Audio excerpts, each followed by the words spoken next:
이제 오늘 이야기할 주제를 무심법행으로 했습니다. 이제 무심법행은 큰 스님께서 하신 영어 표현이거든요. 제가 이제 안양에 있을 때 이제 가끔 이제 밖에 우리 선원에 다니는 분들이 아니라 하면은 우리 스님 가르침에 대해서 이제 궁금해하는 사람도 있을 거 아니에요. 그런데 이제 어떤 스님이 우리 스님 가르침을 한마디로 표현한다면은 뭐라고 생각을 하냐고 이제 다른 스님들하고 있을 때 물으시더라고요.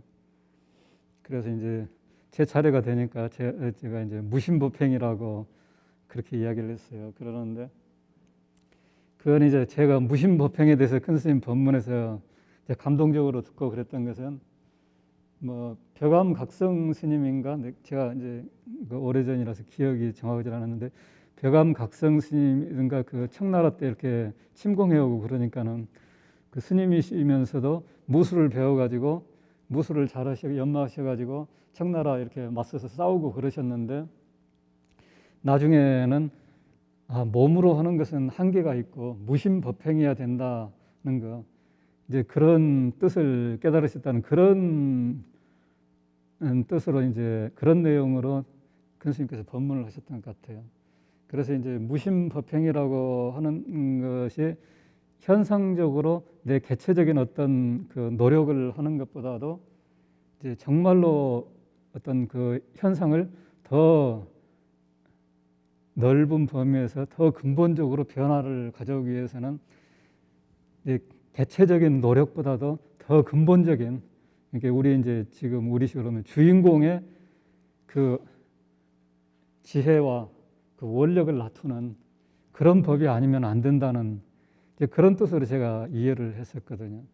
그래서 이제 지금도 생각하기를 우리가 표준으로 삼아야 될 우리가 우리 수행은 이제 그 수행의 방편은 주인공을 믿고 모든 것을 맡겨놓고 또 이제 이렇게 체험이 되고 그 일상사회 모든 다가오는 그 경계들을 지켜보고 이제 모든 것을 감사하고 또 안 되는 것은 믿고 다시 놓아서 하는 것. 그러니까 일체를 주인공에 맡기고 나는 내가 그것을 붙들고 번뇌를 일으키고 안달하는 그 결국은 에고가 빠지는 거라고 그렇게 생각을 하거든요. 그래서 지금까지 중생의 삶이라는 것은 작은 나 중심으로 내 몸의 한계 또 내가 가지고 있는 어떤 그 몸과 정신의 역량의 한계 그것에서 가지고 예를 쓰고 그랬었는데 그렇게 사는 삶은 부처님께서 고라고 그러셨잖아요.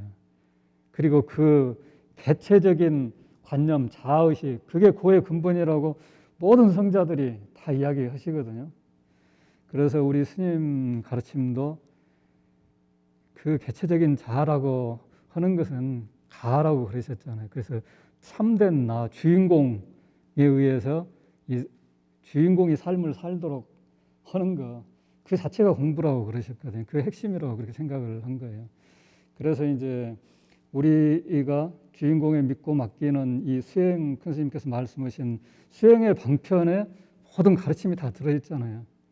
그리고 우리가 수행을 할 때도 이 하나의 가르침에 모든 보고 듣고 뭐 종교적인 가르침도 있고 명상의 가르침도 있고 또 이제 과학적인 어떤 가르침들도 있고 그런 가르침들이 스님의 그 가르침 안에 그 단순한 어떤 요점 안에 다 이렇게 합류가 될 수 있어야 된다고 그렇게 생각을 하거든요. 그리고 저도 이제 실제로 그렇게 그 이해를 하려고 애를 쓰고 그렇게 이제 제 나름대로 이해할 때는 그게 그대로 다 그렇게 흡수가 되는 것 같아요. 결국은 근본적인 진리라고 하는 것은 보편적일 거잖아요. 방편은 시대에 따라서 또 그 사회와 문화 이런 것에 따라서 차별이 있고 또 개인에 따라서 차별이 있고 그러지만은 그 진리의 보편적인 어떤 원리라든가 그런 것은 그 차별이 있으면 안 되는 거죠. 그래서 이제 그렇게 생각을 해요. 그리고 이제 그런 것은 이제 그 저는 이제 그 깨닫지 그 진리를 완전히 모르는 사람들은 항상 이렇게 생각이 변하잖아요. 배워가는 단계이기 때문에. 그래서 이제 깨달으신 분들의 그 그 가르침을 기준으로 해가지고 이해를 하려고 해야 된다고 생각을 하고 이제 저도 그렇게 하려고 그러거든요. 그러는데 제가 이제 출가해가지고 안양에 살 때 한 뭐 출가해가지고 얼마 안 됐을 때거든요. 근데 이제 그 중고등학생 학생회 법회를 맡으신 스님이 해외 지원이 생겨가지고 나가게 되신 거예요. 그래서는 이제 사람이 없으니까 제가 출가한 지도 얼마 안 되고 그러는데 이제 그 법회를 지도법사가 돼가지고 갑자기 맡게 됐어요. 그래가지고 이제 큰 스님께 인사를 드리면서 어떻게 해야 됩니까? 이렇게 여쭈니까는 큰 스님께서 모든 이야기를 하되 귀결을 주인공으로 귀결을 시키면 된다 그렇게 말씀하시더라고요. 그게 결국은 저는 이제 제가 가지고 있는 어떤 성향이 있을 거 아니에요. 제가 출가하기 전에 배웠던 접했던 내용들도 있고 제가 가지고 있는 관념도 있고 알고 있는 지식도 있고 제가 가지고 있는 타고난 어떤 성향이 그때 당시에 어떤 성향을 가지고 있는 거죠. 지금은 이제 그 성향도 조금 세월이 흐르면서 경험이 다르면서 변하기도 하고 그러지만 그러면 그 흐름의 과정 속에 있었을 때 내가 현실적으로 할 수 있는 것은 내가 가지고 있는 한계 성향을 가지고 뭔가에 반응을 하고 할 수밖에 없는 거죠. 그렇다고 하면 큰 스님께서 하신 말씀이 정말로 현실적인 말씀인 거죠. 그래서 나름대로 그렇게 하려고 했었거든요. 그러는데 이제 이번에도 이건 제가 관심이 있는 분야거든요. 그건 이제 뭐 일부러 그래서 그런 게 아니라 제가 이제 경험해 오는 과정 그런 것에 의해서 또 밖에서 들은 것 중에서 이제 제 나름대로 이해한 거 그런 걸 바탕으로 하다 보니까는 제 관점이 모든 사람하고 똑같지는 않는 거죠.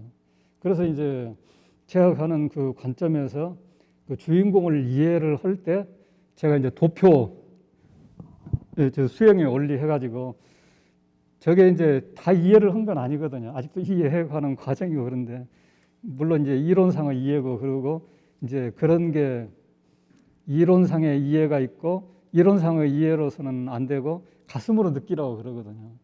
그리고 가슴으로 느껴야 되고 그것을 이제 느끼고 난 다음에 이제 정말로 깊게 터득을 해야 되는 거죠. 그리고 이제 실천이 돼야 되는 거죠.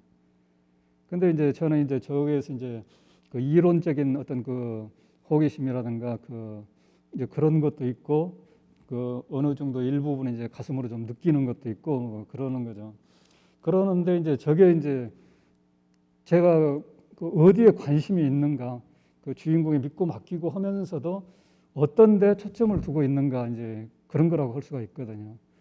그러는데 이제 이제 그게 이제 어떻게 보면은 우리 선원에서는 무심법행 스님께서 쓰시는 방편은 활용이잖아요. 활용의 방편이고 그러는데 그게 이제 중심이 되고 이제 저도 이제 그 스님의 가르침을 따르려고 그 순서에 가능한 따르려고 하는데 제가 특성이 있기 때문에 제 나름대로 하는 게 있거든요. 그래서 이제 저것은 이제 어떻게 보면은 그 이론이라고 좀 볼 수가 있거든요. 그리고 이제 주인공에 대한 체에 대한 활용보다는 체에 대한 관심이 더 많다고 할 수가 있거든요. 그걸 이제 실제로 이제 어떤 분들이 어떤 분은 이제 제가 말하는 것을 듣고는 그 이론이라고 이제 그렇게 표현하신 분도 있고 이제 한 분은 이제 저하고 이제 친근한 분인데 저를 이제 비난하는 게 아니라 친근한 분인데 어떤 분이 이렇게 활용을 아주 잘하시는 분이 회보에 그 글을 쓴 게 나왔더라고요. 그러니까는 이제 그분이 그 회보를 저한테 보여주면서 스님도 이렇게 하라고 그러시더라고요.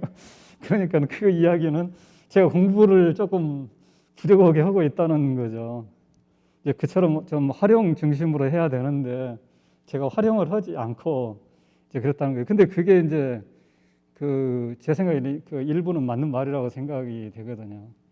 제가 이제 그러는데 이제 제가 공부를 해오면서 이제 그렇게 되는 것은 이제 그 과정이 있는 거예요. 그러는데 그 과정은 이제 어떤 거냐면은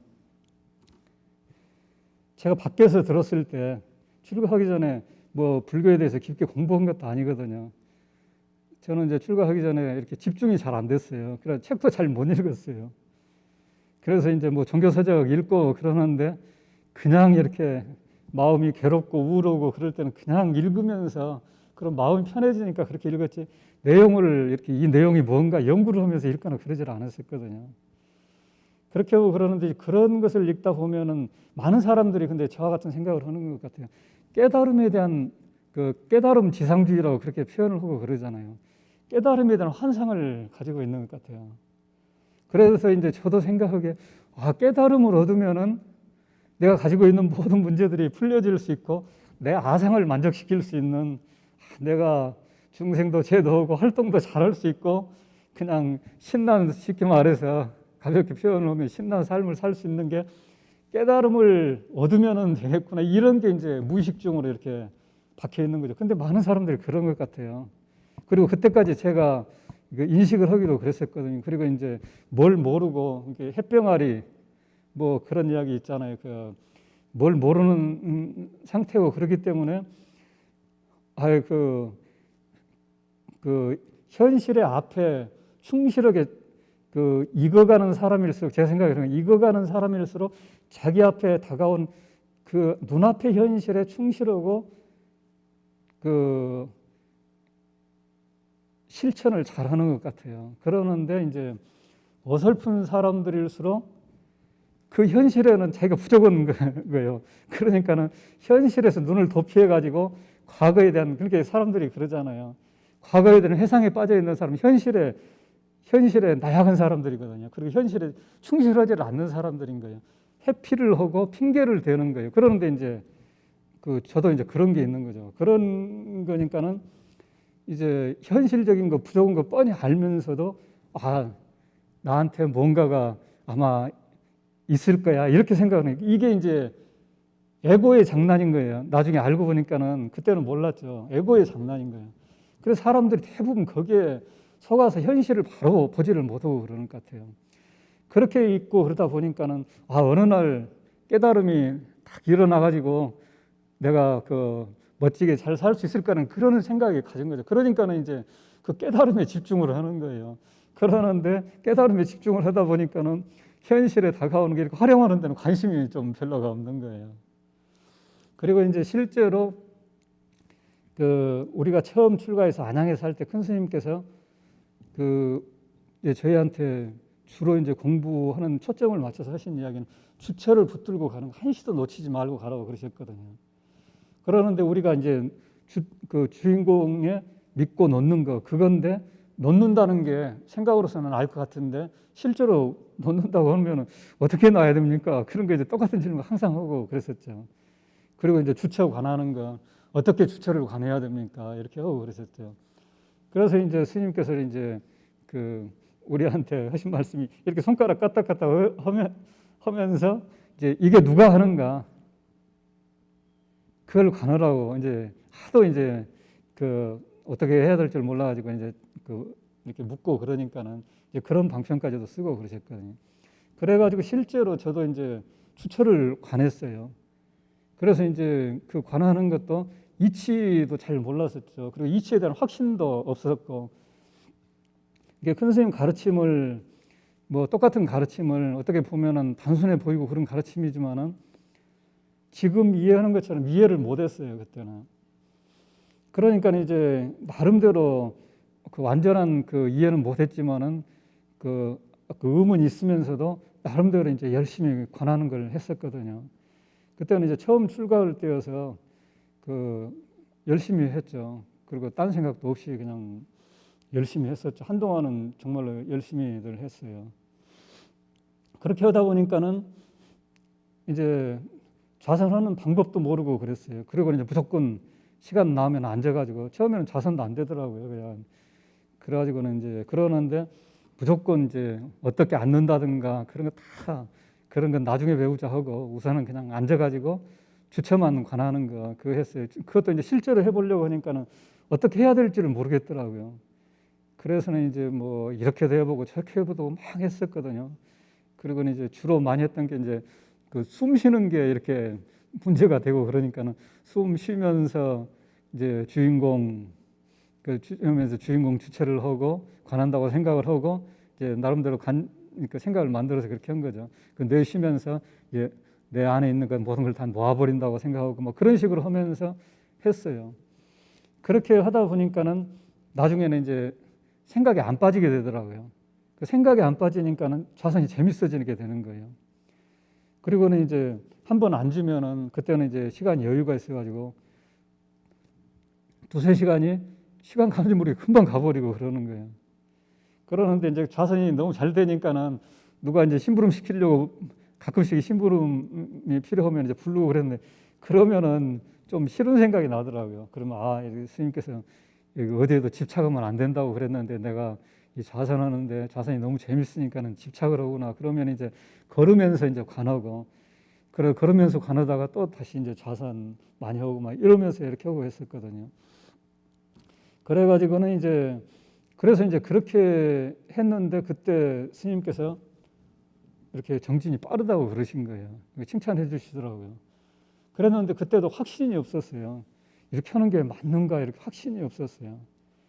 그리고는 이제 그러는데 이제 해외 지원에서 나와서 하니까 여러 가지 이제 이제 살림은 이제 해봉 스님이 중심되어서 하지만 나는 보조 역할만 하지만 신경 쓸 일이 더 적지만은 그래도 이제 이렇게 뭔가 이제 신경을 쓰고 그러면 거기에 빠지게 되고 그러더라고요. 그러는데 활용을 좀 이렇게 적극적으로 안 해보다 보니까는 무슨 죄가 빠지어도 주체만 관하게 되는 거예요. 그러다 보니까는 그게 좀 문제점이 있더라고요. 활용을 하면서 해야 되는데 이제 그러니까 경계가 생기면 더 잘 빠지는다는 그 생각을 하게 된 거예요. 그리고는 이제 그 불사 끝나고 나서는 이제 한 30년 출가해가지고 살았으니까는 이제 선방에 가서 집중적인 한 정진하는 시간을 가져봐야 되겠다. 그러니까는 뭐 선방이 제게 필요한 것은 이제 그 공간이 필요한 거죠. 공간과 시간이 필요한 거죠. 그리고 실제로 선방이라는 게 뭘 어떻게 하라고 하는 게 아니라 공간과 시간을 제공해 주는 데더라고요. 그래서 이제 가가지고 처음에는 공부가 잘 될 줄 알았어요. 그랬는데 처음에 들어가서 하니까 졸음이 폭풍처럼 몰려드는 거예요. 좌선을 안고 가다 보니까는. 그래가지고 너무 당황을 한 거였어요. 저는 이제 선정에 잘 들어갈 줄 알았어요. 왜 그러냐면은 그래도 30년을 살고 했으니까는. 그리고 초창기에 정진이 이렇게 생각이 가라앉는 상태까지 갔었거든요. 어느 정도 됐었냐면은 생각이 형성이 되려고 하면 생각이 형성이 되기 전에 딱 느낌이 와요. 그럼 알아차리면은 생각이 형성이 안 되고 사라져 버리는 거예요. 근데 그게 이제 뭐 정진이 잘 돼서 그런 거죠. 근데 그거 아무것도 몰랐었거든요. 우선 이제 주인공이 깨달아지질 않으니까는 그게 급해가지고 그렇게 하다가도 이제 그건 이제 그런 거 관심도 없이 그냥 또 다른 거 하면 이제 집어치워버리고 그 생각도 않고 이렇게 그 공부 과정이 제대로 가는 거 어쩌는 거 이것도 모르고 막 했었거든요. 근데 이제 그것도 알고 보면은 모든 것을 놔버리면은 되는데 구체적으로 실천을 하는 데 있어서 이렇게 내가 어떤 것을 구체적으로 그 상황에서 이해하고 알지 못하는 것들이 있는데 알지 못하는 것으로 끝나는 게 아니라 순수하게 알지 못하는 것으로 끝나는 게 아니라 다른 관념들을 내가 가지고 있는 것들이 있는 거예요. 그러면 내가 알지 못했을 때 다른 관념이 들어와서 내가 순수하게 주인공에 다 놔버리지 못하게 하는 거예요. 번뇌를 일으키게 하는 거예요. 그래서 이제 그런 식으로 살아와가지고 이제 들어가가지고 한동안 이제 당황을 해가지고 이걸 어떻게 해야 되나 도대체 하다가는 이제 그러면 이제 아주 이제 큰 스님 가르침을 따라서 순수하게 처음부터 해야 됐다 해가지고 주인공 너만이 내가 있다는 걸 증명할 수 있어 하는 말을 계속 되풀이하면서 관했어요.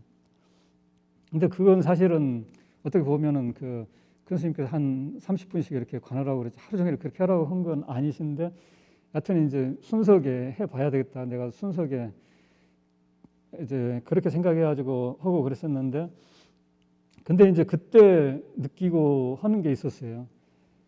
뭘 느꼈었냐면 내가 공부를 하면서도 내가 공부가 생각으로서 공부가 한다 하는 것하고 내 실제 상황하고는 다를 수가 있다고 하는 거예요.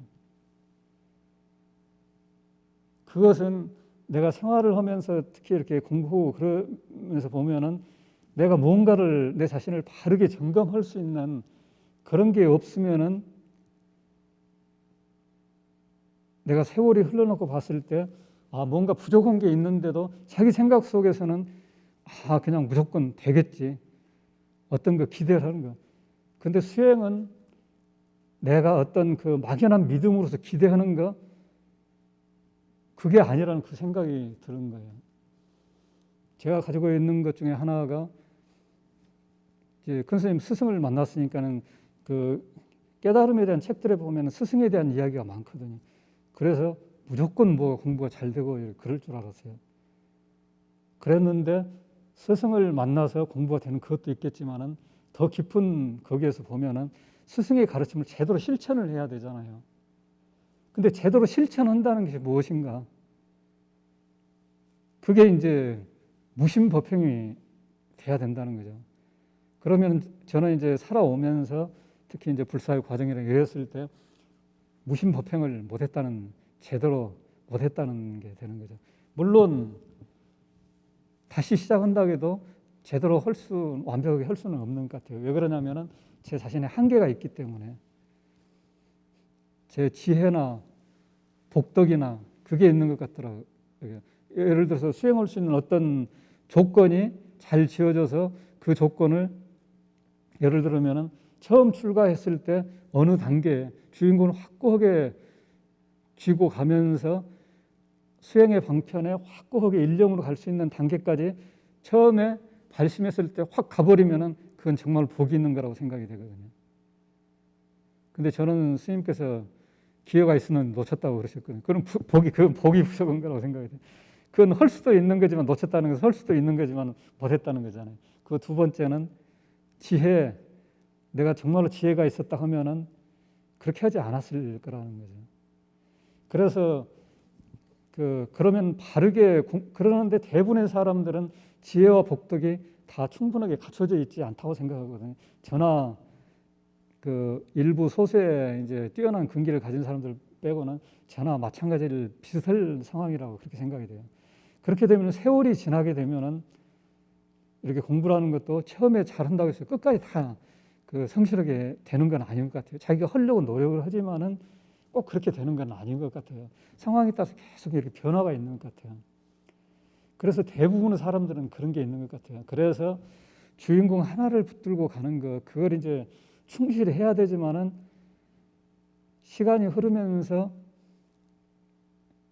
는 이제 자기가 가지고 있는 어떤 그 궁금점이라든가 이렇게 밖의 경계에 대해서 나름대로 이해하고 해석하는 것들을 바르게 할 수 있는 그 지침을 이렇게 바른 이해를 정립해 가는 것도 중요하다고 생각이 되거든요.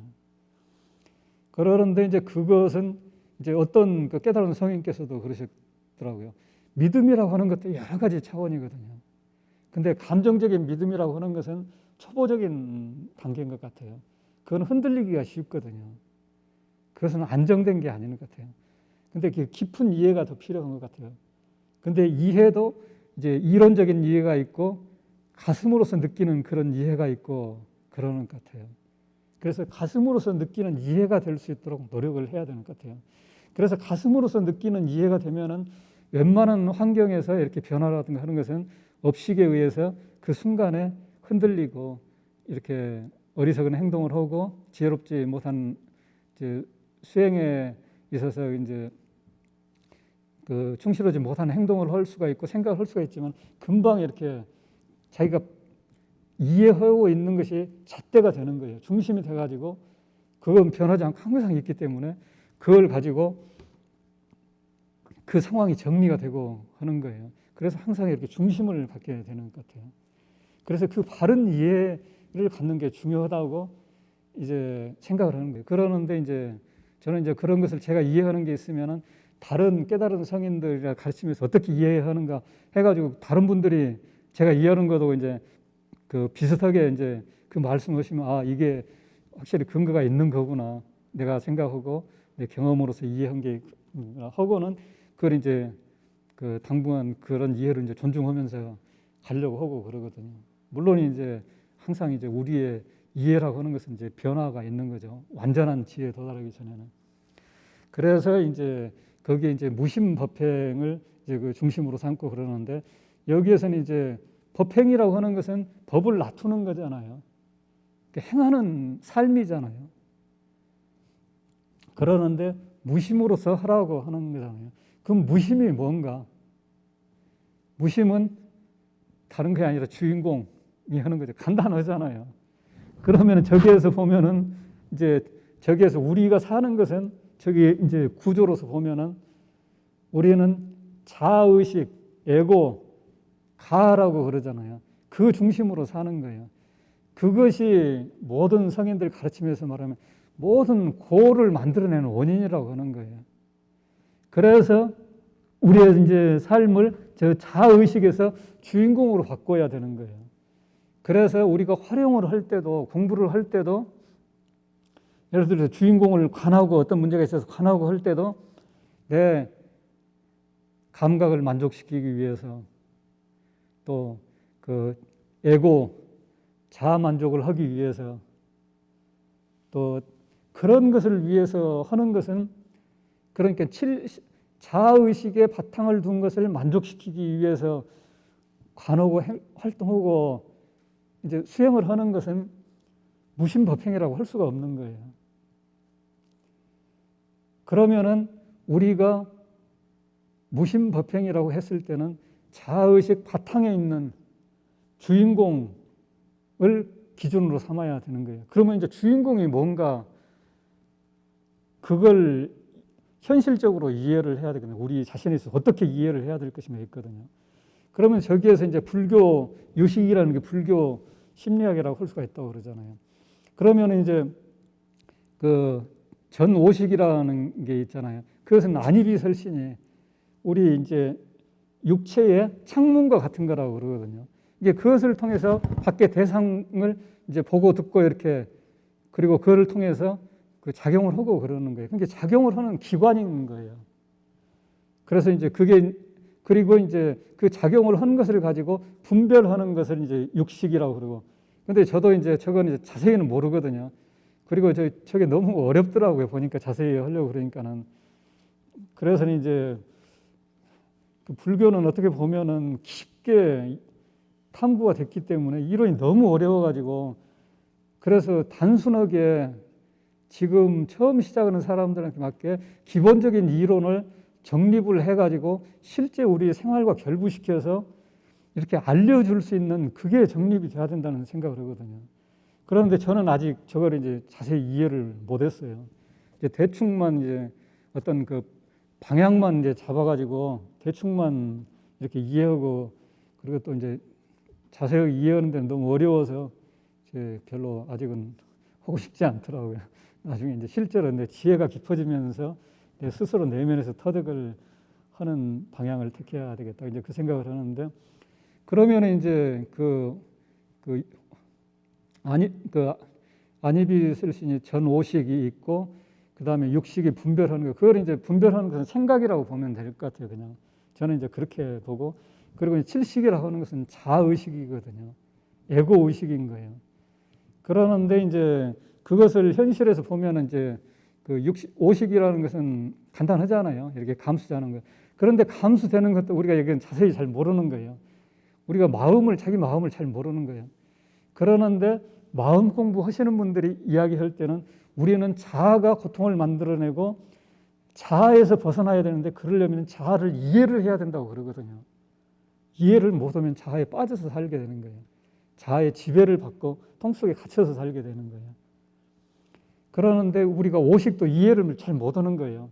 이제 좌선 같은 거 하면서 마음을 고요하게 이렇게 안정시키고 그 마음이 고요한 상태에 가온 사람은 이해할 수도 있는 거예요. 오식이라는 것은 감각을 받아들이는 거예요. 근데 그 감각을 받아들였을 때 그 느낌이 이제 분별을 할 때 어떤 걸 가지고 분별을 하겠어요? 자기가 가지고 있는 성향을 가지고 분별을 하는 거죠. 자기 경험에 의한 것. 그러니까 어떤 느낌이 딱 들었을 때 그 느낌이 처음에는 좋은지 어쩐지 잘 모르겠을 거 아니에요. 그런데 그 느낌을 가지고 어떤 이제 예를 들어서 이제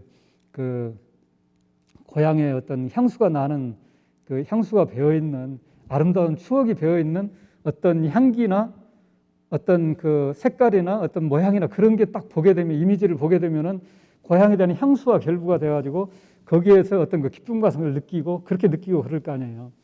그리고 이제 안 좋은 기억이 있는 어떤 감각이 오게 되면 그게 이제 부정적으로 반응을 하게 될 거 아니에요. 그렇게 우리가 반응을 하는 것 같아요. 분별을 하는 것 같아요. 그렇기 때문에 오식도 제대로 우리가 뭘 느끼는지도 모르고 업식에 의해서 자기 과거의 경험에 의해서 분별하는 것에 그냥 빠져버리게 되거든요. 그러니까 있는 그대로 보지도 못하는 거예요. 그리고 이제 자의식이라는 거, 그게 있는데 자의식이라고 하는 것도 이렇게 마음이 깊게 안정이 되지 않으면은 그걸 파악하기 어렵거든요. 그리고 자의식을 일상생활 속에서 파악을 해야 되는 거예요. 그래서 우리가 이제 주인공에 믿고 맡기고 할 때도 이 자의식에 대한 파악이 돼야 되는 거예요. 알아차림이 돼야 되는 거예요. 이제 우리 선원에서는 이제 자주 쓰는 표현은 아니지만은 큰 스님께서 이제 놓고 믿고 맡기고 지켜보라 그런다고 하면 지켜보라 하는 게 알아차림이라고 할 수가 있고 그러겠죠. 근데 알아차림이라고 하는 것은 이제 내 업식으로 해석을 하는 게 아니라 그 내 에고라든가 내 그 업식이 작용하는 것을 떨어져서 관찰을 하는 거죠. 그 영향권에서 벗어나서 객관적으로 관찰하려고 하는 거라고 할 수가 있겠죠. 근데 이제 그 알아차림이 중요한 것 같아요. 그러지 않으면은 우리가 생활 속에서 부딪힐 때 에고가 반응을 해서 하는 건데 그걸 알아차리지 못하면 그게 휩쓸리게 되거든요. 근데 이제 저도 그리고 대부분 그 에고에 휩쓸려 가지고 순간 그 반응을 하게 되는 거예요. 그러면은 그걸 이제 우리는 처음부터 완벽하게 벗어날 수는 없는 것 같아요. 그렇지만은 시간이 지나고 나서라도 뭐 그 행동을 하면서 반응을 하면서 느낄 수도 있고 아니면 이제 시간이 지나고 나서 그게 이제 에고의 작용이었다는 거 그걸 느낄 수가 있어야 되거든요. 근데 에고라고 하는 것은 자의식이라고 하거든요. 그건 실체가 아니라 환상이라고 하는 거거든요. 이 육체가 형성이 됐을 때 육체에 딱 갇히면서 육체와 정신작용을 이것이 내 거다 하는 그 의식으로 딱 갇히면서 형성이 되는 환상이라고 그러거든요. 그래서 가라고 그러잖아요. 그러는데 그 자의식이 업식을 형성하게 만들고 이게 윤회에 빠지게 만드는 이제 주 원인이 되는 거죠. 그리고 그 자의식이 자의식을 통해서 작용이 되면서 모든 것을 왜곡을 하는 근본 있는 그대로 보지 못하고 왜곡을 하게 만든다고 그러거든요. 그래서 이제 고통의 근본 원인이라고 하는 거예요. 그러는데 중생의 삶은 다 자의식 중심으로 살아간다고 하는 거죠. 그래서 우리가 주인공에 믿고 활용할 때도 자의식을 빼는 게 핵심인 거예요. 그게 무심인 거죠. 자의식을 뺐을 때 주인공이 내가 되는 거죠. 그래서 이제 그러는데 그 자의식까지 이런 것들은 모두 의식상에 떠오르는 어떤 대상이 있잖아요. 나라는 생각, 그것도 이제 떠오르는 거잖아요. 감지되는 거잖아요.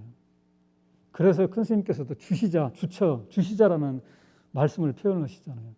그래서 깨달으신 분들도 보면은 개체적인 주시자, 주인공이라고 할 수 있고 전체적인 주시자를 이야기하거든요. 그것은 이제 우리 같은 한마음이라고 할 수가 있는 거죠. 그러는데 우리가 붙들고 가는 것은 개체적인 그 주시자인 거예요. 그래서 그 주시자를 붙들고 활용을 하는가? 그게 이제 무심법행이 되고 활용을 하지 못하면 자의식을 붙들고 활용을 하게 되면은 활용도 제대로 안 될 뿐더러 그 주인공에 믿고 맡기는 공부가 완벽하게 되는 게 아닌 거죠. 그러는데 우리가 그걸 관찰을 해봐야 되거든요. 근데 어떤 때는 선방에 앉아가지고 이렇게 고요한 시간들을 갖고 하면서 하루 종일 계속 하게 되다 보니까는 뭐가 문제였는가 그 생각이 드는 거예요. 그래서 그때 이제 떠오르는 생각이 이게 활용을 한다는 것과 그 주체를 관해서 성품을 본다고 하는 것은 둘이 아닌 거예요. 그것은 하나로서 돌아가는 거거든요. 그러는데 사람들이 둘로 생각하고 저도 둘로 생각을 했던 거예요. 그리고 진짜 활용이라고 하는 것은 내가 애를 쓰는 것은 진짜 활용이 아니거든요. 그건 에고의식이거든요. 선방에서도 이제 정진을 하면서 정진이 잘 안 되거든요. 정진 잘 되는 것 같죠? 정진이 잘 안 돼요. 그러는데 정진이 문제가 딱 없어질 때가 있어요. 어떨 때 문제가 없어지면 생각이 멈추면 문제가 없어지는 거예요. 근데 생각이 멈추지를 않아요. 생각이 멈춘다는 것은 생각을 나오지 못하게 하고 생각에 대해서 거부감을 받고 그런 것이 아니거든요. 저 같은 경우는 주인공 너만이 할 수 있어. 그걸 계속 하다 보면은 어느 순간에 생각이 딱 멈추는 거예요. 그 생각이 딱 멈췄다가 그 상태에서 첫 번째 딱 하는 게 의식하는 마음이 떠오르는 거예요. 의식이 떠오르는 거예요. 의식이 떠오르었을 때는 이제 주관이 떠오르는 거예요. 그렇게 어떤 분은 주시자마저도 없애야 된다는데 그때 이제 그게 그런 뜻이 아닌가 그렇게 이해를 한 거예요. 그러는데 주시자도 이제 그 깨달으신 분들이 말씀하신 주시자는 제가 이제 생각이 없다가 생각이 끊어진 상태가 있다가 그 의식이 딱 떠올랐을 때 그건 주관이거든요. 객관은 아직 없는 거예요. 주관이 떠올랐을 때 뭐가 떠올랐냐면은 그 평화를 상태를 유지하고 싶다는 이제 그 생각이 떠오른 거예요. 그러면 평화로운 상태가 객관이 벌써 돼버린 거거든요. 그러면은 에고 의식이라는 것은 주관과 객관을 나누는 진리라는 것을 큰 스님께서 둘이 아니라고 그러시잖아요. 주인공 자리는 둘이 아닌 자리인 거예요. 일체로 하나로 통해 있는 자리고 그런 거예요. 근데 자의식이 형성이 되면서 둘로 나눠져 버리는 거예요. 그래서 둘로 나누어졌을 때 뭐가 생기냐면은 긴장감이 생기는 거예요. 그리고 내가 어떤 것을 유지하려는 그 마음이 생기는 거예요. 그러니까 거기에서 이제 그 생각을, 유의라는 게 함이 있다고 하는 게 결국은 에고의 바탕을 둔 게 아닌가. 그리고 무의라고 하는 것은 함이 없다고 하는 것은 나가 없는 게 무의가 아닌가 그 생각을 하게 됐었거든요. 그래서 우리가 무심법행이라고 하는 것은 결국은 주인공에 놔버려야 되는 거예요. 이게 큰 스님께서 되고 안 되고를 놔버리라고 그러시잖아요. 죽고 살고를 놔버리라고 그러시잖아요. 근데 저도 활용을 할 때 어떤 것은 그랬지만 내가 집착하고 있는 것은 죽어도 이렇게 하고 싶다 그 생각이 가지고 놓는 경우가 있거든요. 그랬을 때는 무상의 도리를 얼마만큼 깨우쳤는가, 얼마만큼 이해했는가, 그게 중요하더라고요. 그러니까는 이게 이론이 아니라 가르친 이론들이 내 안에 주인공이 믿고 맡기는데 다 통합이 돼야 그게 지혜가 되는 거고, 지혜는 모든 이론들이 통합된 상태인 거예요.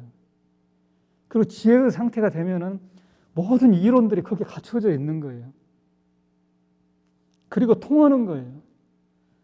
열반하신 정명스님도 그러시더라고요. 공부가 그렇게 안 됐는데 생각이 딱 끊어지고 무심이 되니까는 화두가 공부가 되더라고 그러시더라고요. 저도 이제 공부는 다르지만은 그 주인공 너만이 내가 했다는 것을 증명할 수 있어서 계속 외우면서 그렇게 했지만은 생각이 딱 끊어지니까는 문제가 없어져 버리더라고요. 모든 문제가 없어져 버리더라고요. 그래서 우리의 공부라고 하는 것은 주인공이 근본이 돼야 되는 거예요. 그러는데 주인공이라는 것을 알려면은 제일 중요한 것이 에고의식, 자의식이 뭔가 그걸 알아야 되거든요. 근데 그 현대 명상하는 분들이 중점적으로 이야기하는 것 중에 하나가 그 자의식에 대한 이야기를 하는 거예요. 뭐가 자의식인가? 그 대표적으로 이야기하는 것이 내 내면에서 끊임없이 이야기를 하는 게 자의식이라고 그렇게 이야기를 하거든요. 근데 그렇게 하고 있더라고요.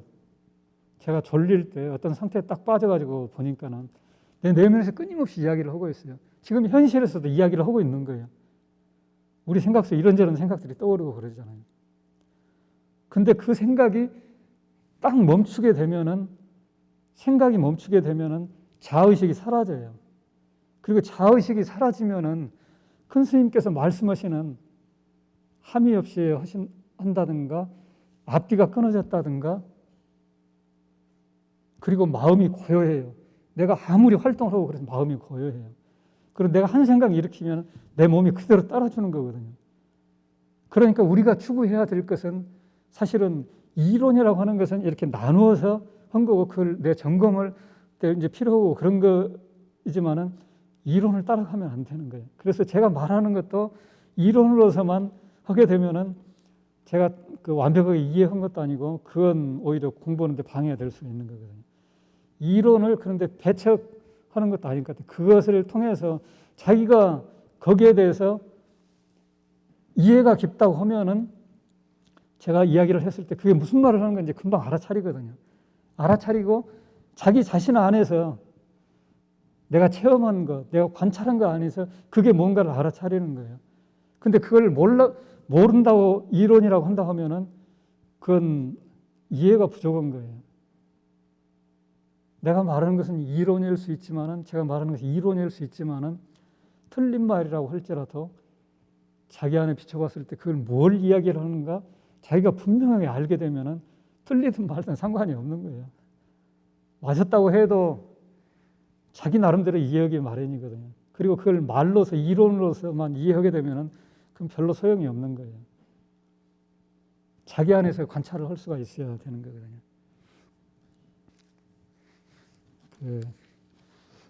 그래서 이제 큰 스님께서 실제로 이제 어떻게 말씀하시냐면요. 주인공을 믿고 모든 것을 주인공에 맡겨놓고 묵묵히 무심법행으로 생활해 나아가는 것이 발음에 이르는 길이다 그러셨거든요. 마음법이 그 한 자리에서 출현하였으니 그 자리로 돌아가 한 생각 내면 그것이 그대로 법이 된다.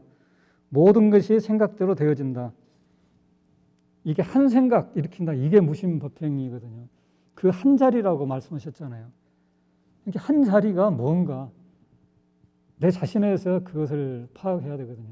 그것은 내가 한 자리가 따로 있는 것이 아니라 아상이 사라졌을 때 그때가 한 자리라고 할 수가 있는 거죠. 실제로 이제 유식에 대한 그 법문 가르침에 이렇게 보니까는 칠식이 작용을 멈추게 되면은 그러면은 이제 그 의식들이 지혜로 바뀐대요. 그래서 그 오식은 경봉 스님 설명하신 거 보니까 자제하게 놔두는 이제 그 작용하는, 그래서 이제 제 생각에는 뭐 오신통 같은 걸로 해석해도 되지 않을까, 꼭 맞는가는 모르겠어요. 근데 이제 경봉 스님께서 이렇게 자제하게 놔두는 그 지혜로 이야기하셨더라고요. 또 묘관찰지, 분별하는 건데 우리는 이제 그 업식에 의해서 분별하지 제대로 분별하지 못하잖아요. 이게 작용하는 게 있으면은 분별지가 또 있다고 그러거든요. 인연을 살피는 지혜가 있다고 그러거든요. 성품을 보는 지혜가 있고 인연을 살피는 지혜가 있는데 그 이제 묘관찰지 지혜로 변하는 거예요. 그러니까 여기서는 이제 육식이 그 전에는 에고의 작용을 받고 그 업식의 영향권에 있어가지고 그 지혜가 되지 못했는데 이제는 이제 지혜의 작용으로 바뀌는 거예요. 그러니까 오식이나 육식은 지혜의 작용으로 바뀌는 거예요. 그리고 이제 칠식은 평등성지.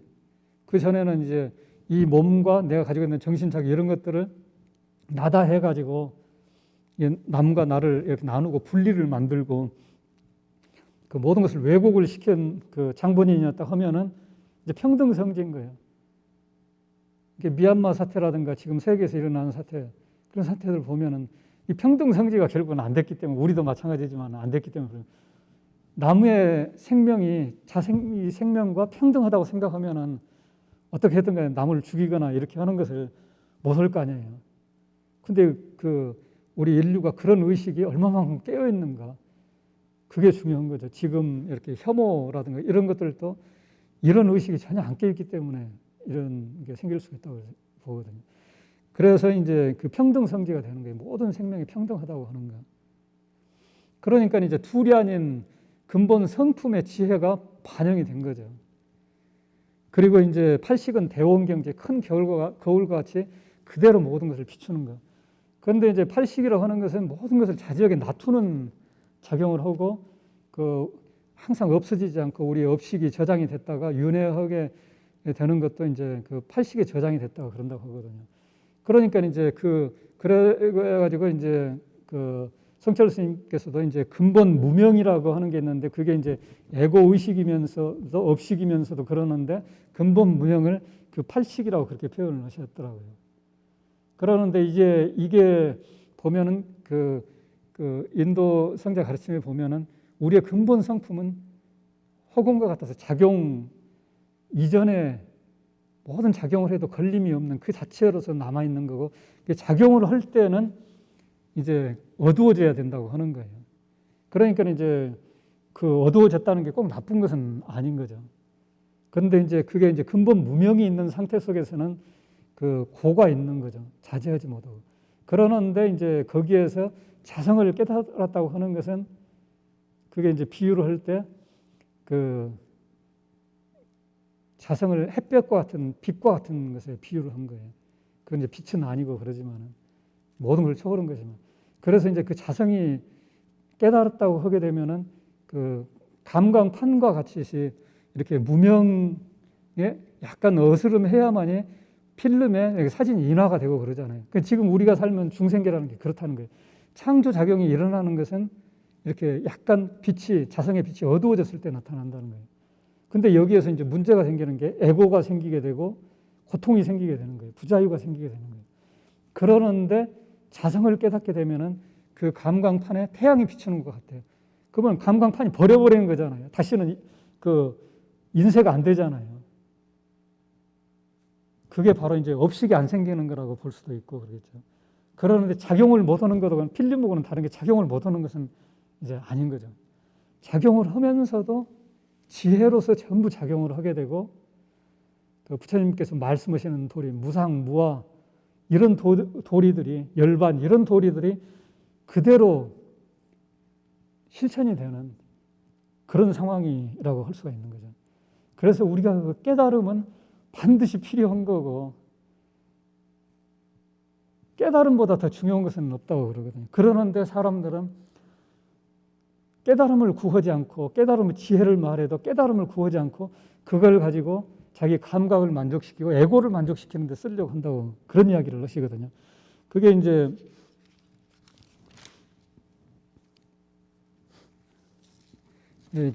이건 이제 불교 성자가 아니라 어떤 성자인데 이제 일반 대중에게 영적인 그러니까 이제 용어는 조금 불교식 용어가 아닌 게 있거든요. 영적인 음식을 이제 지혜의 가르침이죠. 음식을 준다는 것은 얼마나 어려운가. 다수는 영적인 음식을 던져버릴 것이다. 그들은 영적인 것보다 물질적인 것을 찾을 것이다. 그러나 만약 내가 영적인 음식을 찾는다면 나는 너희에게 말한다. 이후로는 모든 것이 내게 주어질 것이다. 그러니까는 우리가 정말로 행복하게 살려면은 주인공을 붙들어야 되는 거예요. 그리고 주인공은 뭔가?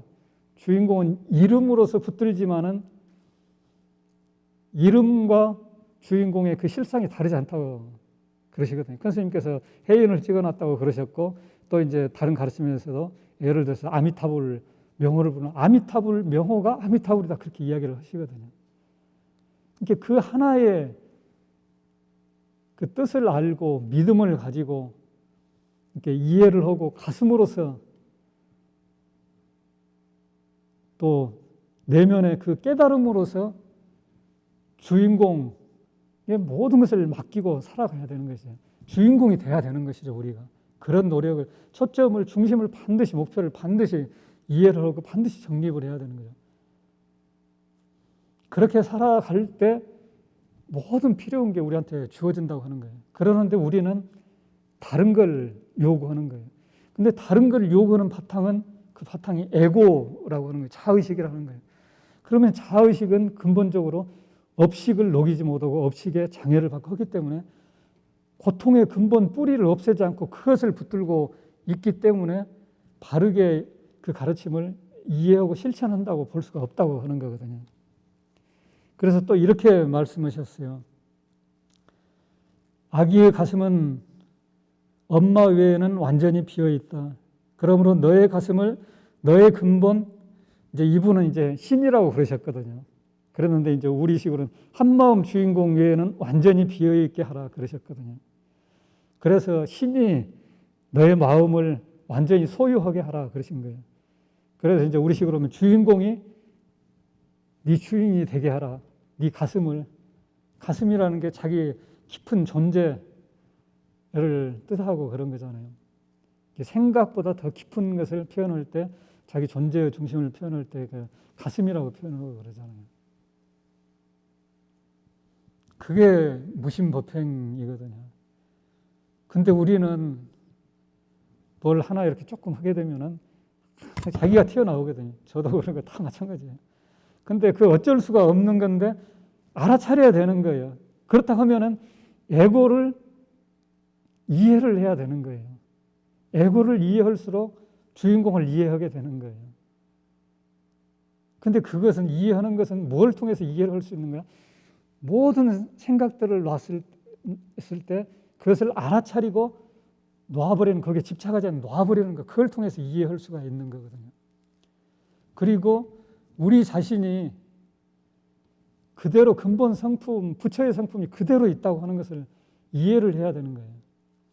저는 그것을 생각으로서는 조금 이해하는데 경계에 부딪히면 물론 잊어버리거든요. 고통이라든가 그 어떤 이제 그 혼란, 에고가 손상되는 상황이라든가 그게 그때 저 잊어버려요. 그러는데 그걸 이제 어떻게 이해했냐면 제가 이제 뭐 하나에 근데 수행하는 그 관점은 하나의 알아차림 하나가 중요하고 그리고 지금 현재에 머물러 있는 거.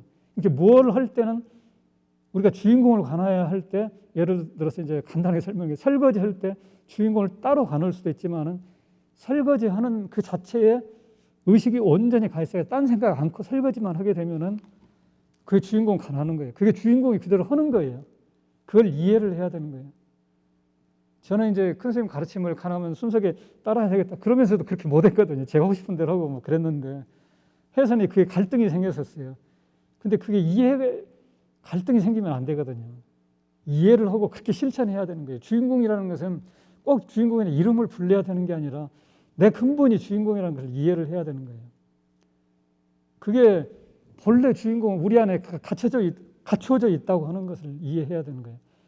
그래서 이제 저기 주인공 한마음도 우리 그 자체에 그대로 있는 거고 주인공도 그대로 있는 거예요.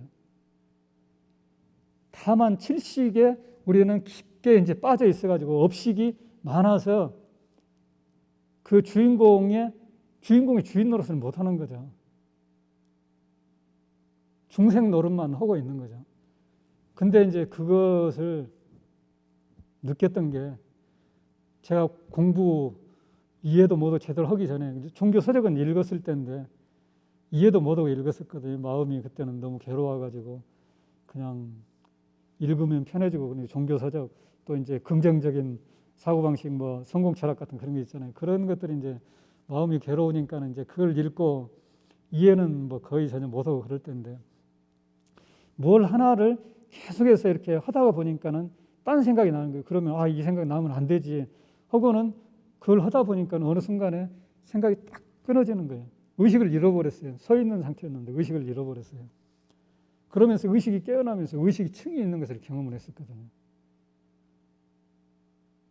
그리고는 이제 출가하기 1년 전에 그때도 뭔가 하나를 이렇게 하다가 막 뛰고 놀고 할 때인데 하나를 하면서 이제 뭔가 하나를 뛰면서도 하다 보니까는 계속 한 가지 동작만 이렇게 하다 보니까는 그 생각이 막 떠올라가지고 방해가 되는 거예요.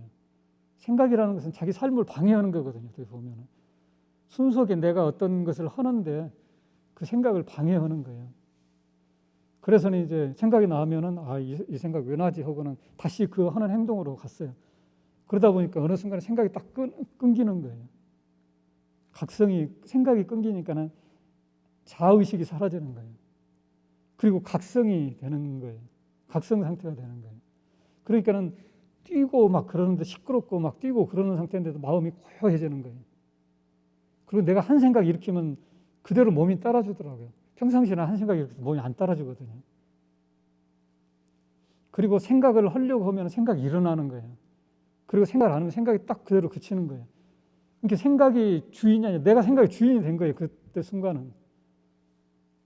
근데 우리는 생각이 주인이 못 되는 거거든요. 그리고 생각이 사라지면 마음이 고요하는 거예요. 마음이 고요하면 평화를 느끼게 되고 행복이거든요. 그리고 그때는 그게 뭔지도 몰랐는데 나중에 큰 스님 가르침 들으니까는 큰 스님 가르치면서 함이 없이 한다든가 그런 게 이제 생각이 끊어지면서 그 상태가 되는 거예요. 우리의 지켜보는 의식을 이야기할 때 우리가 이렇게 의식으로서 저 사람이 뭘 하고 있다 지켜보는 거, 지켜보는 것도 있지만은 현재 의식의 상태, 꿈꾸는 상태, 잠들어 있는 상태, 수면의 상태, 이 모든 것이 그 자기 성품에 바탕해서 일어난 현상이라고 하는 거예요. 그래서 이제 그런 것들을 이제 자주 생각을 해보게 되는, 그때 순간에 그게 뭔지도 몰랐는데, 그래서 결국에는 부처의 성품, 부처의 가능성, 모든 것이 내 안에 본래 갖춰져 있다. 근데 다만 문제가 되는 것은 자의식이 문제가 되는 거고, 자의식의 문제를 일으키는 것은, 표현이 되는 것은 생각이라고 하는 거예요. 근데 생각도 어떤 그 가르침에 대해서 이렇게 사유하는 생각이 하지 말아야 된다. 그건 아니거든요. 그거는 다르거든요. 에고가 작용을 하면서 이런저런 생각을 하고 이렇게 스토리를 쓰고 그러더라고요. 이렇게 말로서 막 말을 계속하는 게 끊임없이 말을 하는 거예요. 근데 이제 우리가 현실의 상태에서는 생각으로서 이렇게 흘러간다고 하는데 그 상태에서는 말로서 이렇게 하는 거예요. 너무나 선명하게 그러는 거예요. 그러는데 자기 변명하고 이렇게 마음속에 걸려있는 모든 것을 가지고 이야기를 하는 거예요. 또 그 스토리를 만들고 막 이렇게 하고 막 그러는 거예요. 그게 에고가 작용을 하는 거거든요. 근데 그건 실제가 아니잖아요. 그게 고통을 일으킨다고 하는 거예요. 그리고 실상을 바로 보지 못하게 한다고 하는 거예요. 예, 오늘 준비는 어제 하루 종일 준비했는데 그랬는데 오늘 또 와서 이야기하다 보니까는 준비한 것은 아주 부분만 하고 그냥 제가 나오는 대로 그냥 이야기했습니다. 감사합니다. 마치겠습니다.